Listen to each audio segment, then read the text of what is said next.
Every week, I read a whole bunch of comics and I'm going to tell you my thoughts on them. I'm going to break down the story a little bit, show you a few images from the book, and I'm going to give it a score out of 10. In the description of this video, you can find timestamps so when I talk about each specific comic. So if you just want to jump to a particular book, you can do that and find the time I start talking about it there. For my first comic I'm going to talk about this week, it's going to be my pick of the week coming from DC Comics. Once again, Mark Russell, very much impressing me. Wonder Twins #2, written by Mark Russell, art by Stephen Brine. Issue 1 was really good. It was also my pick of the week, and issue 2 I felt really continued on that trajectory of doing something really funny with these Wonder Twins characters that are very kind of like obscure and not top of mind for a lot of people. So in this issue, these Wonder Twins, there is this character named the Scrambler, and he is in this prison, and he is has the power of being a mind switcher, so he can like switch minds with people. And he eventually manages to escape from prison by like switching minds with one of the guards, and then being able to open the cell and let himself out. I thought of one thing that was really funny is that his criminal name is the Scrambler, and later on when he's in his villain outfit, he has a logo of scrambled eggs on his shirt. Really funny. So when he escapes the prison, he wants to go back into the Legion of Doom, and Lex Luthor is like, "Oh, yo, but we're all full though. How about this? We'll send you to our farm team, the League of Annoyance."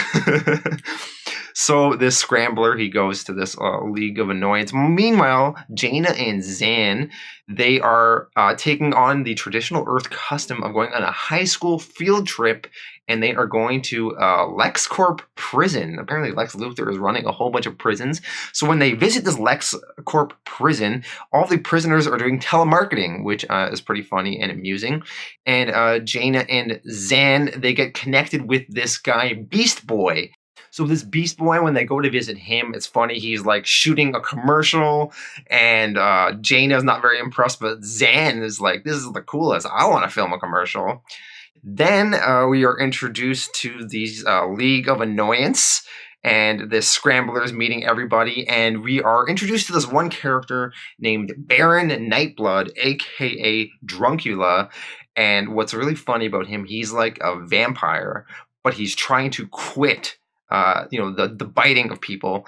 So when they're spitballing villain ideas, he has this whole like social media strategy that he wants to implement. And they're like, "Social media strategy? Just bite people, man." So he doesn't want to bite people because he's trying to give that up. He's trying to go sober.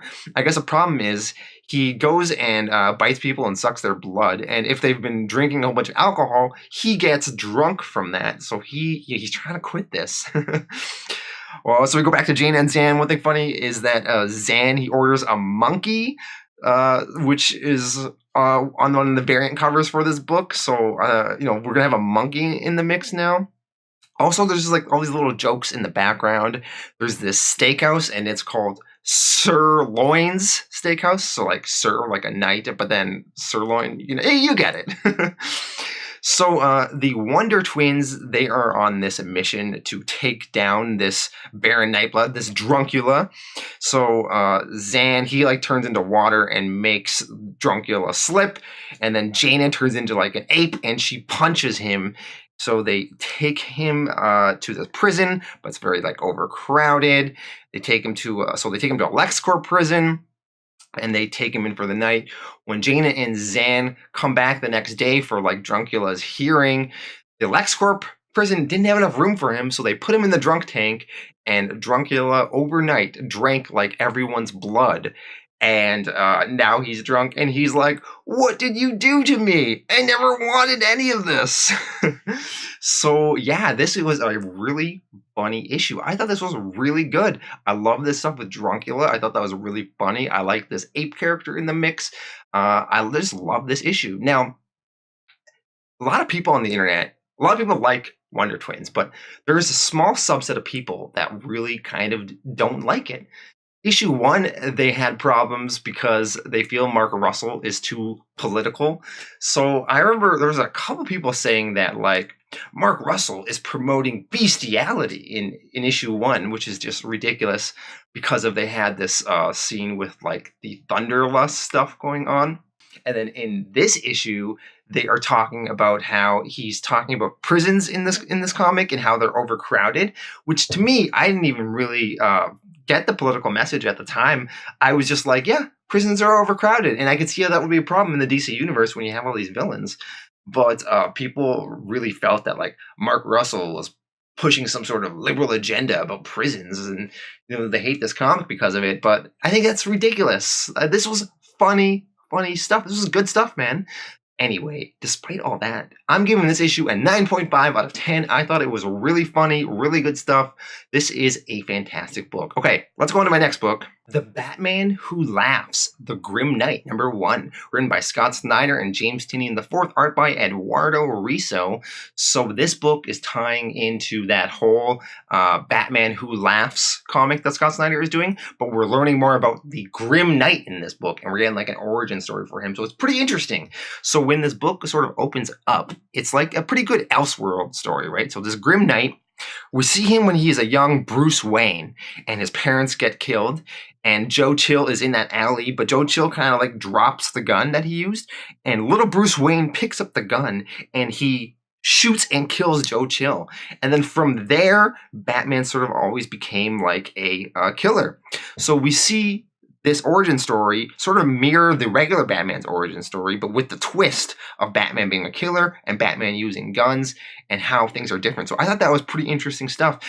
He even does like pretty vicious stuff, like put a bomb implanted in Alfred's neck. So if Alfred ever left him, Alfred would die. We have some interesting moments with the Gordon on this other world, and he's trying to take down this Grim Knight Batman that's killing everybody. So Gordon even goes and puts magnets in the bat spotlight. So when Batman goes and checks out the spotlight, the magnets will magnetize him to the spotlight. But the Grim Knight, he just overplans everything. So he was able to get out of that whole situation. So I thought this issue was really good. It really tied into what was going on with the Batman Who Laughs. We get a lot of origin story of the Grim Knight and how it differs from regular Batman. It's interesting how just like a small little difference, like Bruce Wayne getting that gun when he was little, sort of changes everything for this particular Batman. So yeah, this was a good book. I'm going to give it an 8 out of 10. I thought it was pretty fun, and I think it was a good tie-in to Batman Who Laughs. Next comic is Superman #9, written by Brian Michael Bendis, art by Ivan Rice and Brandon Peterson. So in this issue, we are going to learn more about Jonathan Kent and his crazy adventure with his grandpa. So last issue, Jonathan was retelling the story, and he got to the part where he met that group called the Crime Syndicate and everything that went on there. So when this issue opens up, we think we're going to be jumping to the Crime Syndicate, but we're going back to the current day where Superman and Superboy and Lois Lane are all talking. And Superman, he has this weird vision of the future where everyone is at peace and it's World Peace Day. And him and Lois and Superboy, and also potentially a new daughter character that we've never seen before. They're all older, they're in the future, they're all wearing Superman's outfit. For some reason, John Kent has an eye patch on, and everything's at peace and everything's nice.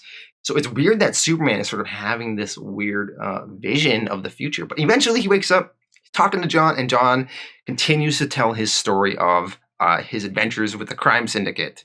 So last issue, they went through like a black hole, and now they're in this Crime Syndicate world, and Ultraman is there, and Ultraman takes Jonathan Kent hostage, sort of kidnaps him, and he sort of puts John Kent in this volcano as to sort of like make a prison for John Kent. And because they're on this particular world where the yellow sun won't power John Kent because it's not like the same kind of situation. So John Kent, he's not as powerful as he normally is, and he's kind of stuck in this volcano for what is potentially many years. And what's one funny moment is that this Ultraman, he asks John Kent if he has kryptonite on him, which is normally, deadly to Superman. But in this world, this version of Superman, this Ultraman, kryptonite is actually powers him up. And years ago in Forever Evil, he would actually crush kryptonite and he would like snort it like cocaine, and it would like power him rather than be deadly to him. So just one funny moment of this character that Bendis sort of utilizes in this story. So John Kent, he's trapped in this volcano for so long, and then this Ultraman keeps on visiting John and sort of ranting about him. And what's interesting, I guess, is that this Ultraman, he's obviously not all psychologically there. He's kind of crazy. He goes on these long rants to John, and sometimes he's even crying and bawling. So this Ultraman, even though he's all powerful in this world, he definitely has these problems, which was pretty interesting. Eventually, John is able to escape this volcano by sort of disrupting it and getting it to like erupt and explode a bit. He's able to get out of the volcano, and then he's out in the world. He's exploring the city in this crime syndicate universe, and he decides that if he goes to the Hall of Justice, maybe he'll be able to get some information about how he can get back to his normal world. And when he's at the Hall of Justice, he runs into his version of his mom on this world, Superwoman, and that is how this issue ends. And I thought this was pretty good, actually. Mind you, I don't know if I'm 100% on board with the direction Bendis is taking with John Kent and aging him up so much, but nevertheless, I thought this was really fun. I had a good time with Ultraman and that whole stuff. I didn't love the beginning where Superman was like dreaming and he was like imagining the world at peace and that whole sequence. But the rest of the book I really did kind of enjoy and dig, and I like the stuff with the crime syndicate, and I'm excited to explore more of that. I'm giving this issue an 8.5 out of 10. Really good. Or at least I liked it. Next book is Catwoman number 9, written by Ram V and John Timms. So normally Jolie Jones writes this comic. I don't know why she's off this month. She's apparently back for number 10, but we have a new writer on this, so it's sort of just like a one-shot story. And in this issue, Catwoman, she's trying to get something back that was stolen from her, this like bracelet or something. And this detective is onto her, and that turns into like a straight up Ocean's 11 complicated heist story where everything is not as it seems, and then afterwards it's revealed how Catwoman pulled off this crazy heist. So there's this whole situation going on, Catwoman pulls off a crazy heist, very much Ocean's 11 style, and this was honestly okay. You know, it's always kind of a little bit fun watching Catwoman steal stuff, but this is really a filler story and doesn't really matter, and I didn't love it so much, so I'm going to give it a 6.5 out of 10. Justice League Dark number 9, written by James Tynion IV, art by Raul Fernandez. So this story, first let me say that the artwork is really great. I'm really digging the art in this, and I love a lot of the Justice League Dark characters. Often, though, I lose the thread to the story that's going on in this comic. I actually read this one twice. The first time I read it, I didn't really absorb what was happening. I read it a second time, and I took notes about all the characters because there's so many characters in this. And then, you know, if you pay attention and you really focus, you can follow the story. But it's not really the easiest read, which is one thing I don't like about it. But let's dive into the story. So we start off and we're getting some backstory about Nabu and Dr. Fate, Kent Nelson. So Nabu eventually took over Dr. Fate through his helmet, and this Khalid Nassour, who is a previous Dr. Fate and an ex-pupil of Kent Nelson and Nabu, is there to sort of witness it. So Nabu's taking over Dr. Fate with this helmet, right? Now we're jumping to the current time, and we're in this place called Mira. It's like this other world. And Bobo, Swamp Thing, Deadman, and Etrigan are there. And then they witness these Lords of Order, and they've each taken over a different powerful host. So I guess we have this Nabu, and, you know, first there's this helmet, but then there's all these other items on him, and each of the items takes over a new host. And the hosts are pretty powerful people. There's Madame Xanadu, and then other people I don't know, Ibis the Invincible, Gregorio de la Vega, Mark Merlin. I don't know those characters. I know Madame Xanadu, though. So Nabu, he's like really sort of advancing this these goals of his, and then eventually the Blue Devil shows up. He's talking to the good guys, he's talking to Bobo and Swamp Thing and all that. He tells Bobo to use the Sword of Night Bobo has, and Bobo teleports the Lords of Order elsewhere and sort of saves the day for the moment. Then we jump over to this place, Aia, Aia, where Wonder Woman, Zatanna, and this girl Cirque are discussing things. Cirque, she has this whole like CATWOMAN trapped inside of her. The Lords of, she mentions something called the Lords of Order and this Mordru person. And then Cirque says everything is going according to Zatanna's dead dad's plan. And my God. That's sort of what happened in this issue. It's honestly a very complicated book. You know, it's a very complicated book. I'm digging a lot of aspects of it. I'm still going to keep reading it, but I lose the thread on the story a lot. I find James Tynion, he writes very complicated, like, and he uses so many words sometimes and throws in so many characters and so many concepts. It's easy to get lost. I'm giving this one a 6 out of 10. The last DC comic I'm looking at this week is The Flash 66, written by Joshua Williamson, art by Scott Collins. I don't usually read The Flash. Not that I don't like The Flash, I just don't really love Joshua Williamson. But I read The Price, that storyline that just ended, where it was just crossing over with Batman, and that got me and forced me to read The Flash, and I decided, why not check out the next issue of The Flash? So in this issue, we are learning the origin of the original trickster, James Jesse, and I don't know much about this character, so I was kind of interested to learn about his origin.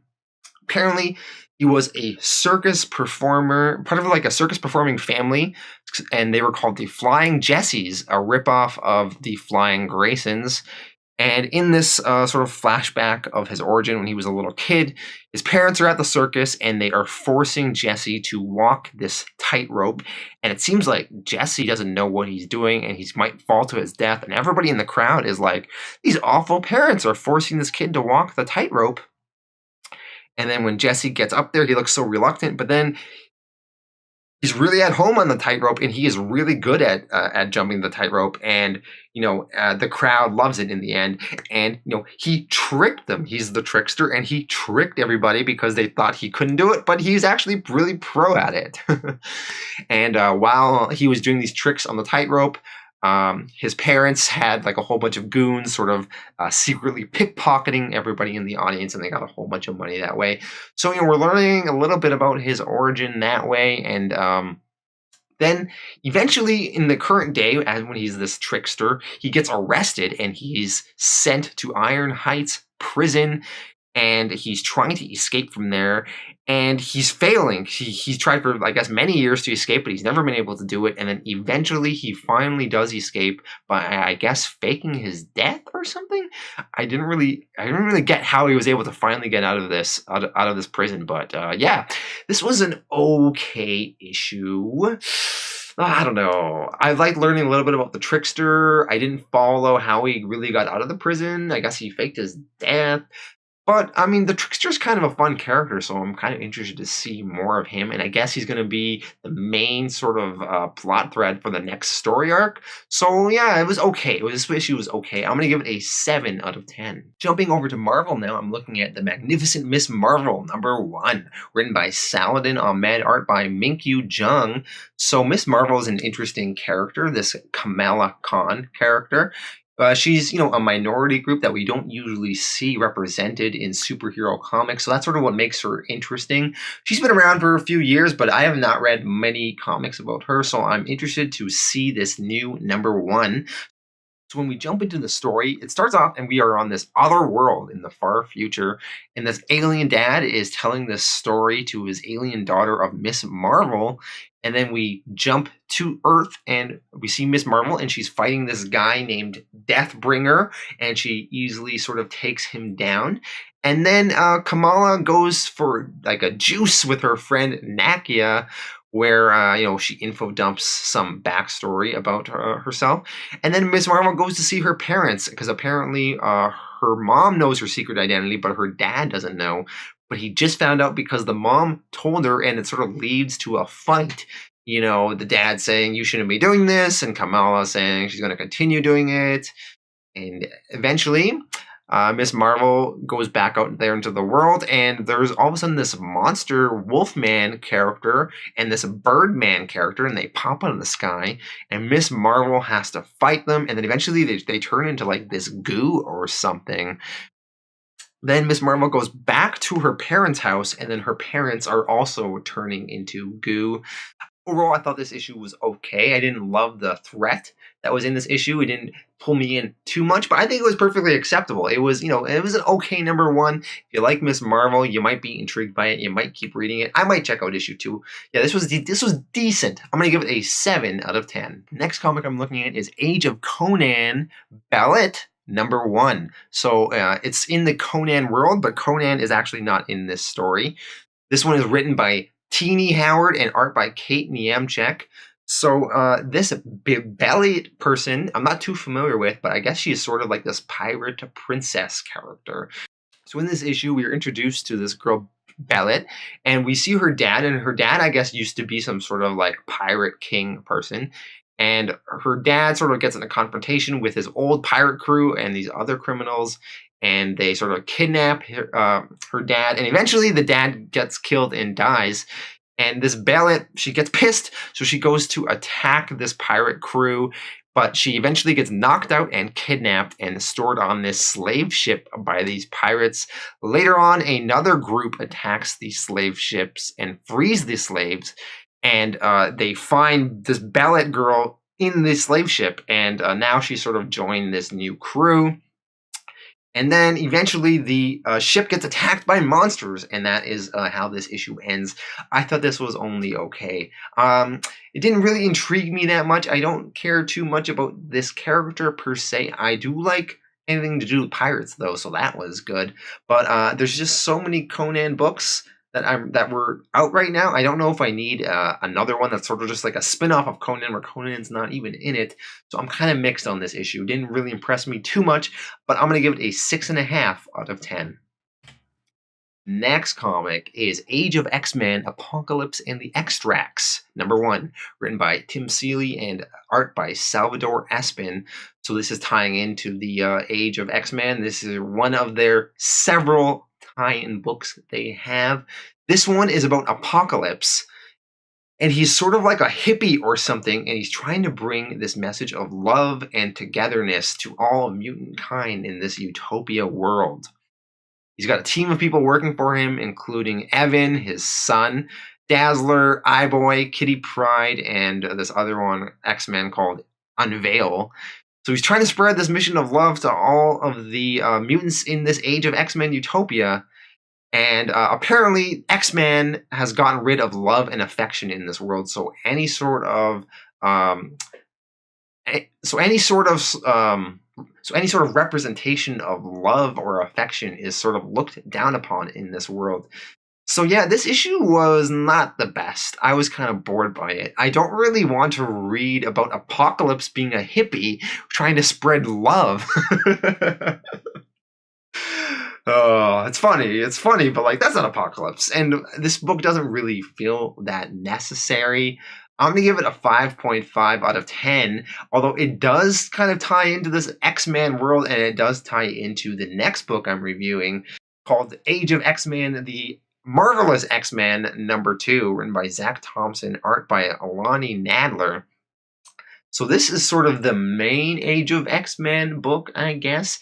And in this issue, we're following Colossus, Storm, Magneto, Nature Girl, X-23, Nightcrawler, Jean Grey, and X-Man. There's just tons of X-Men in this book.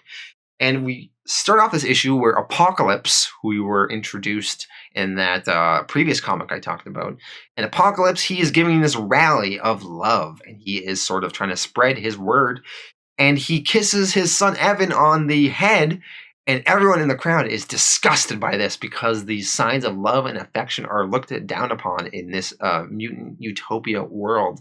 Then, apparently X-23 accidentally stabs a woman because of a flashback in her mind.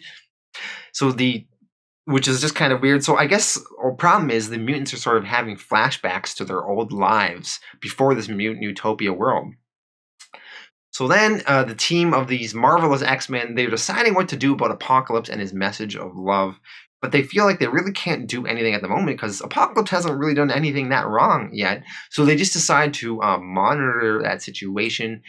And this issue ends with Magneto starting to get flashes himself of his past life and stuff sort of coming back to him. And this one was okay as well. It didn't really impress me. Didn't love it. I was a little bit bored by it. But there's just a little bit of interesting stuff in here, I guess. I'm going to give this one a 6 out of 10.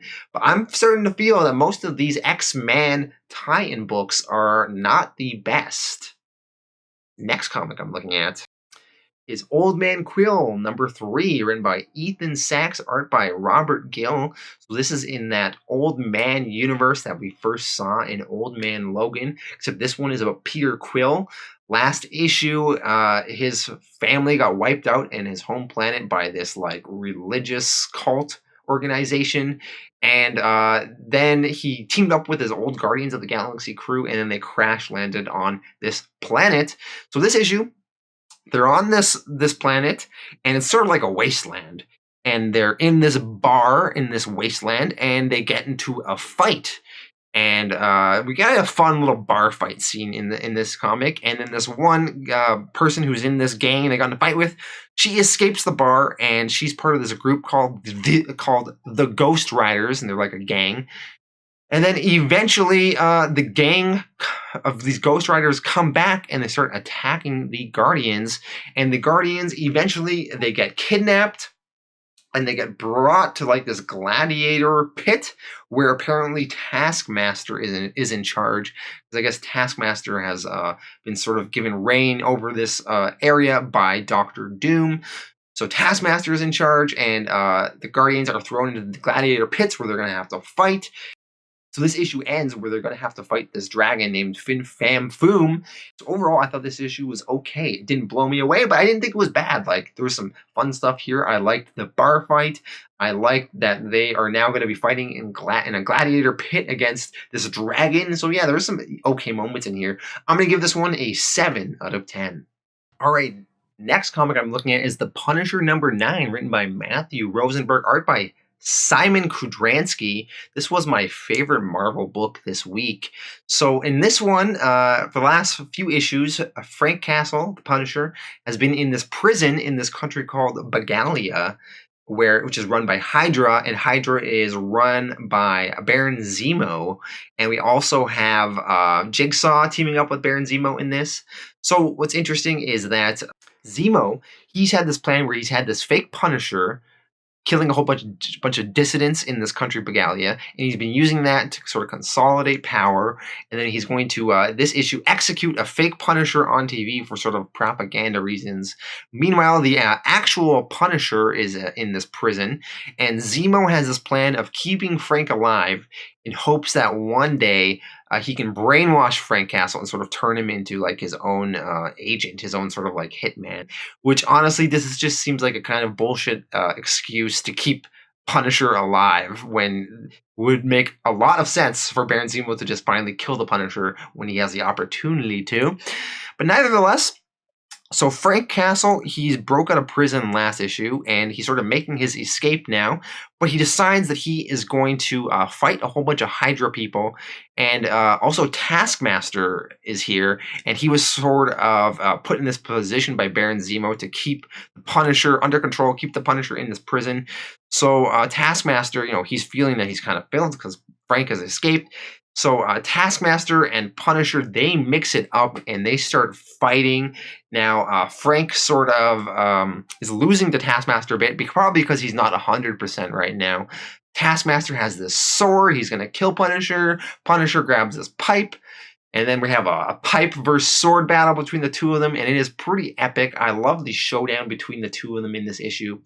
And just as Taskmaster is about to go for the killing blow, Taskmaster gets run over by this truck that's been driven by this nun character, and this nun character is someone that Frank Castle sort of befriended over the last few issues. And then eventually This nun character, she gives Frank this flag of Hydra's symbol, but she painted the Punisher skull symbol over top of it, and then the Punisher sort of plants this flag somewhere.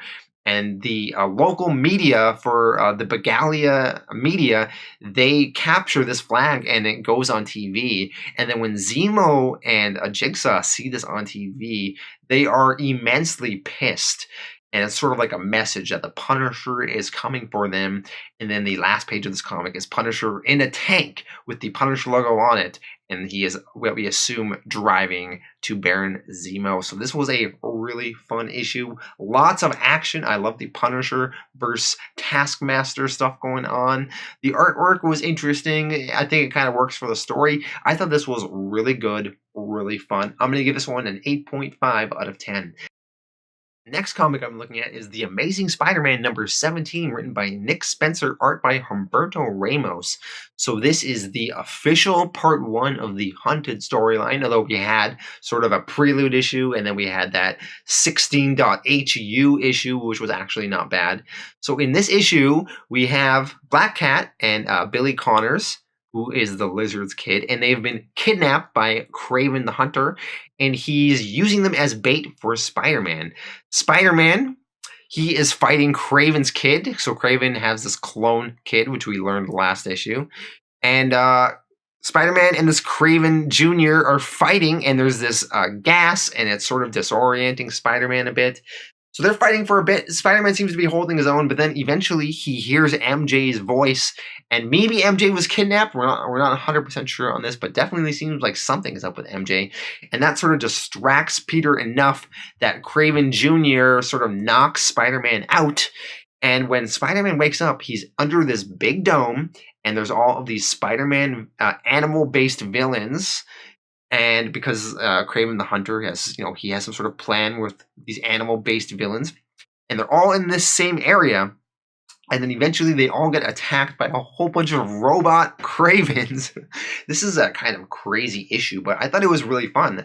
I loved, the Kraven stuff. I love the Kraven Jr. fighting Spider-Man stuff, and I'm very interested to see what Kraven the Hunter has planned for Spider-Man with these villains, with this dome, potentially with MJ. So yeah, lots of stuff being juggled. This is pretty fun, and I think it's a book storyline that seems intriguing enough that's probably worth picking up all these tie-ins and really getting invested in the story. So yeah, this was good. I'm gonna give it an 8 out of 10. Next comic I'm looking at is Avengers No Road Home. This one's written by Mark Waid, Al Ewing, Jim Zub, art by Sean Izaskey. So this is a weekly comic, which I always hate weekly comics. It's just too much to keep track of. The storyline in this is that there's this girl, Nyx, and she is the goddess of night, and she is trying to collect these 3 shards of her soul that Zeus has scattered around the world, and if she collects all of these shards of her soul, she's going to bring endless night to the world. So we're sort of following 2 separate groups of people when we're in this nightmare realm, which is like this dream world or something. We have Hawkeye, Hulk, and Rocket Raccoon there, and they are fighting this villain named Hypnos or something. Eventually, Hulk puts this Hypnos dude in like a sleeper hold and knocks him out. Then we go to this other place called Omnipotent City, and we have this Nyx girl, this goddess of night. And she has her twin kids, Apate and Dolos, with her. And they are fighting Hercules, Spectrum, Voyager, Scarlet Witch, and Vision. And they're all fighting. Eventually, Scarlet Witch does this weird spell. Somehow steals a shard from this Nyx. And then all of a sudden, this Nyx gets pissed. And she turns Hercules and Vision into like dust. So honestly, I was getting kind of confused in this issue. I don't love this whole shard storyline or what's going on there. And I'm not really loving this book. But I have to tell you the cliffhanger that's coming, okay? So brace yourselves. So the big cliffhanger in this is that Scarlet Witch, she somehow gets transported to the world of Conan the Barbarian somehow. And this issue ends with her meeting Conan. And we have our first example, at least since Marvel bought the rights to Conan, our first example of seeing Conan being confronted with the overall Marvel universe. So I didn't really love the first half of this issue, but I did dig that cliffhanger. I want to see what Conan is going to do now that he's met the Scarlet Witch and how they're going to play that out. So not a good book. I don't think this is a good book, but I mean, Conan mixing it up with these heroes, that's interesting. I want to read more about that. But I'm going to give this issue a 6.5 out of 10. Next comic I'm looking at is from Image Comics. This one's called Little Bird #1, written by Darcy Van Polgeest, art by Ian Bertram. I think a lot of people were digging this quite a bit. I saw a lot of comic people making it their pick of the week, and this one's pretty interesting, I must say. I think the artwork is pretty cool, kind of unique, very unique spin on the art in this, very kind of trippy. The artwork's, it's good, but there are certain scenes that are just fucking weird at times. Like, look at this image here. It's like, what is, there's all these like knife arm things coming out of it. Oh, so weird. Okay, so this book is about this girl, and she is named Tontu, and she is also known as Little Bird. And initially I thought she was like a native or something. Maybe she is. And she appears to be in Canada, and I guess her family's been killed off. And in order to sort of save her people, save the world, she's out to seek this hero named the Axe, who is being held somewhere. And, you know, free the Axe, save the people is sort of her goal. Meanwhile, we're introduced to there are kind of villains in this, and they are part of this group called like the United Nation of America and His Lord's Holy Roman Empire, and they are led by this like evil pope, where the Vatican is now located in North America, so it's sort of like an evil religious figure. Kind of interesting there. So this Little Bird, she breaks into this facility, she frees this Axe character, and they gorily fight through this facility. And once they get outside of the facility, this Little Bird character, she dies. I guess she gets shot. And this Axe is all that's left. And then this Axe, you know, this Axe character who seems pretty badass, seems pretty tough, then revealed that this Little Bird character was potentially the Axe's daughter, and now he's going to get his revenge for his daughter. So yeah, I gotta be honest, I lost the thread on the story a little bit in this issue, but it is definitely interesting. I'm liking the art. I'm liking the very unique spin on this book. Like, it's not like a lot of stuff I've really seen. So I'm kind of mixed on it, but there's a lot of interesting stuff here. So I'm gonna give this one a 7.5 out of 10. Lots of intriguing things to see in this book. Next comic I'm looking at is called Assassin Nation #1, not to be confused with the horrible movie Assassination Nation, which came out last year. So this one is written by Kyle Starks and art by Ulrika Henderson. So this comic, we're following a group of assassins, and they actually get ranked. And we're following sort of this main kind of assassin or ex-assassin, and he has some sort of hit out on him, and people are trying to kill him. So he hires the 20 best assassins in the world that are on this ranking, and he wants to hire them to be his bodyguards. So some of the assassins on this list of the top 20, we have this guy, Fernando. He is the #1, and he seems really badass, and everyone seems really impressed by him. And, you know, he is like a Spanish kind of guy, so he's kind of interesting. We have this girl, Smoke. She's a girl assassin. I think the only female in the top 20. We have this guy, Maxwell Bishop. He's this African-American character, and he's there to kill this person who killed his husband. We also have this, like, hillbilly, dim-witted character who wears overalls, and he just goes by the name Fuck. That's just his name, Fuck. So yeah, our main guy, he hires all these assassins to be his bodyguards, but some of those assassins, they've already been hired to kill him. So when they have this whole meeting of all these assassins, a gunfight ensues where some of them were hired to kill this guy and some of them weren't. Now they're hired to protect him. So gunfight ensues, a whole bunch of people die, and it's kind of interesting. I thought the artwork in this book was serviceable. It wasn't great, but it worked for the story. And it was kind of fun. I liked seeing a lot of these assassins mix it up. It reminded me of the movie Smokin' Aces, which came out several years ago, which was also about like a variety of hitman's characters, and it was kind of fun as well. So there's some fun to be had in this book. I don't think it was amazing, but it was okay. I'm gonna give it a 7.5 out of 10. Next comic I'm looking at is Gunning for Hits #3. This one's written by Jeff Rugivi, art by Moritat. So I don't think a lot of people are reading this one, but I'm actually really digging it. So this Gunning for Hits, it's sort of like the TV show Vinyl. It's behind the scenes in the music industry in the 80s. The writer was someone who actually worked in the music industry in the 80s. He was like pretty high up on one of these record companies. So we're getting a lot of his behind the scenes knowledge in this comic. And I love that authenticity and realism he brings to the storyline. So in this issue, we have this guy Martin. He's an A&R guy, and he's close to signing this guy Brian Slade, who is kind of like a David Bowie character, maybe loosely based on David Bowie. And he wants to sign this Brian Slade, who's sort of like washed up at this point. But Brian Slade's bodyguard, threatens to torpedo this Martin guy's plans.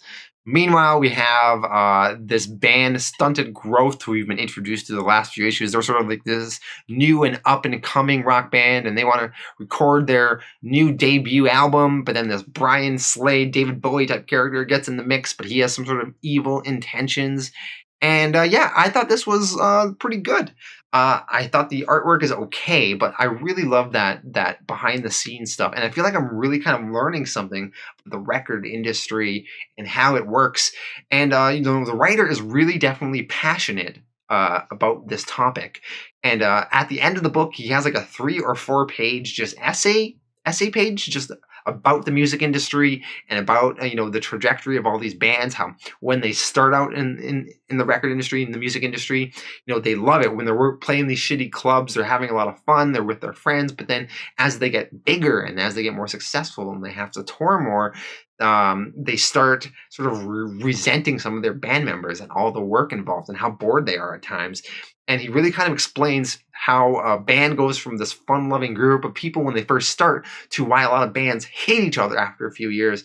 And I thought it was really fascinating. Normally, I don't love essays at the back of comics, but I really found it very interesting. I really found it very interesting in this. So yeah, I really, really did dig this issue. I'm going to give it an 8.5 out of 10. I think this book's really good. Oblivion Song #13, written by Robert Kirkman, art by Annalisa Leone. This is a beginning of a new story arc, but really, if you're going to jump into this book, you got to start at #1 and catch up that way because there's a lot of stuff that's happened. But basically, in this issue, we have a time jump, and our lead character, Nathan, he was in prison, and after 3 years, they are letting him out of prison. And he's getting out, and he's sort of reuniting with his girlfriend, who was also thrown in prison, and they are sort of finally together. This guy Nathan, he was involved in creating this machine that teleported everyone to this Oblivion world and caused all sorts of problems. So he's finally getting out of that whole situation with this prison and being feeling guilty for it, and stuff is sort of starting to be resolved for him. But in the Oblivion world, there's these monsters called the Faceless Men, and now they are making their move and attacking some of the humans that are in this Oblivion world. And this was a pretty fun issue. I've been really liking this book, and this issue continues to be really fun. I'm going to give it an 8 out of 10. Next comic is Outer Darkness #5, written by John Layman, art by Afu Chan. So this book, I have not really been loving. I've been finding it okay, and I've just been kept going along, seeing if I would start enjoying it a lot more, and I don't know if it's really gotten there yet. And this is the end of the first story arc, so it's still not really impressing me. I don't know if I'm going to keep going with it, but the story in this issue is that our crew, they crash land on this frozen planet, and then they go to investigate a safe place for everyone to stay the night. A team is sent to this cave to check it out. And then one of our characters, this Corporal Shin character, he is, I guess, evil, and he kills everyone in the cave, and he seems to be up to some sort of nefarious goal. We don't really know, and stuff is getting a little bit kind of crazy. So I thought this issue was only okay. This book hasn't really impressed me yet. It's kind of like a Star Trek ripoff, but with a little bit of a horror twist mixed in. But I know it's just not really engaging me yet. I'm not loving the overall plot. I'm not loving all the characters that much. You know, I'm watching this show right now on TV called The Orville, which I'm really digging. Like, that is a take on Star Trek that I find really interesting, and I love all the characters on that show. Whereas in this book, none of the characters are really drawing me in yet, and I'm not loving the overall kind of direction of the story. Although this crash landing on this frozen planet is kind of intriguing. I don't know. I'm really mixed on this book. I'm going to give it a 6.5 out of 10. Next comic from Image is Prodigy #4, written by Mark Millar, art by Raphael Albuquerque. And I've been really digging this book. Our lead character is this Crane character. What's his name? Edison Crane. And he has like this power where he is just super intelligent and super good at everything. He can watch TV and learn karate just by watching like a martial arts movie. And in this book, we're learning more about his powers and his character. So we start off, and he's won this poker game from all these sort of criminals, and these criminals are very pissed at him, and they're gonna like try to kill him. But he manages to escape from all these criminals, and with all the money that he's won. Then we jump over to the bad guys who are like trying to rule the world, and they are part of some sort of evil cult, and we see these weird scenes with them. We don't learn that much more about them though. Then we get an explanation into this Edison Crane, this prodigy, and his mind and how it works. Apparently, his subconscious can compartmentalize 1,000 different problems at once, and he can give them all 100% of his attention simultaneously. So he can work on 1,000 different things all at the same time, just subconsciously. I love that sort of explanation of how that all works. Later on in the issue, this prodigy, he's on this plane, and this bomb from this other plane starts, gets dropped, and it's heading and flying down towards Earth, and Prodigy wants to stop it. And I love when Mark Millar makes his character do these crazy things that he pulls off. Prodigy jumps out of the plane, he catches up to this bomb that's falling, grabs onto like the missile, he like navigates it. He opens this panel on the missile, and he deactivates it before it hits the ground, and then he parachutes. So it hits the ground, doesn't go off, and he parachutes, and he successfully deactivated this bomb. Stuff like that is just so cool, so funny, like so over the top, but like really, really entertaining.